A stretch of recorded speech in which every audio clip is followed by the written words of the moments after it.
Good afternoon. My name is Matt Bethel from Merrick.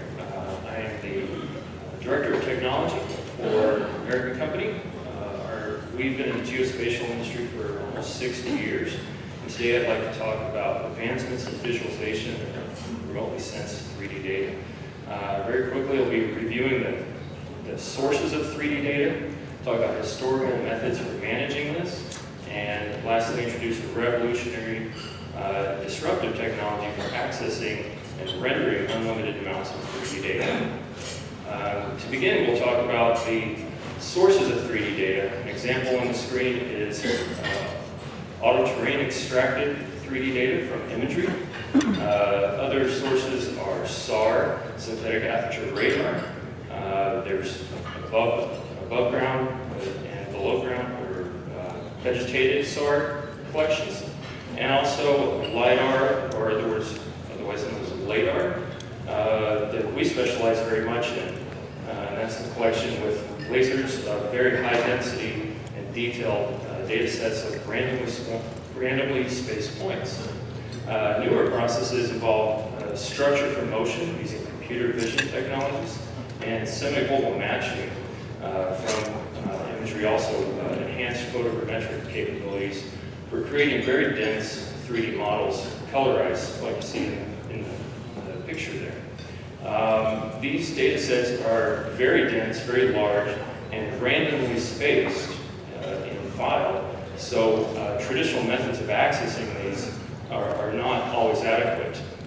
Rasterization of this data has traditionally been used, but that doesn't work well with data sets where there's multiple features in the vertical space.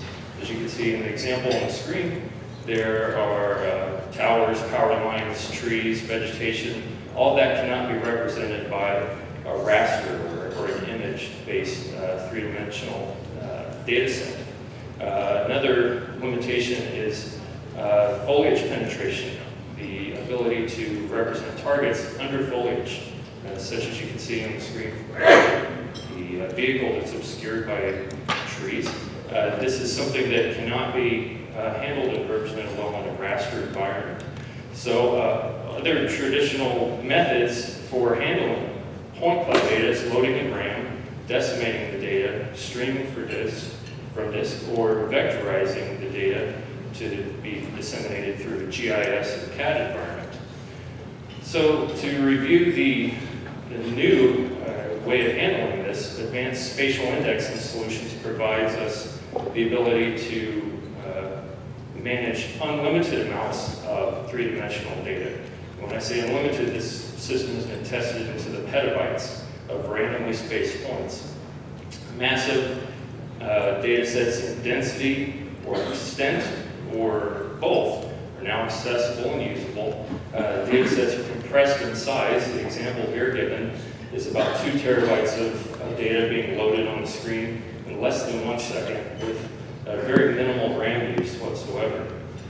This test data extends across the state of Nebraska and can be moved throughout in rapid form, and data can be accessed just as quickly as the navigation.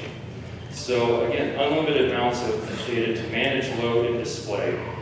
Very low computer resources. This operates on a laptop hardware. And you're preserving the true 3D data set, not just derivative products of this.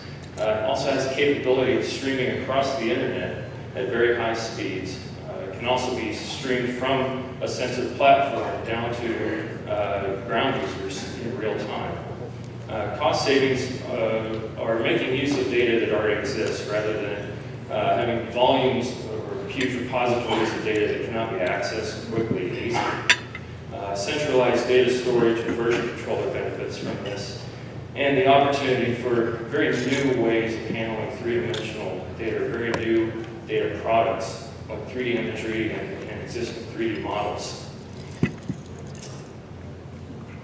The next slide is an example of a 3D model, image texture 3D model collected from cameras, not lasers or radar, but cameras, and the density is extremely high, but the extent and detail is instantly provided to the end user. Again, can be streamed from the internet or a platform.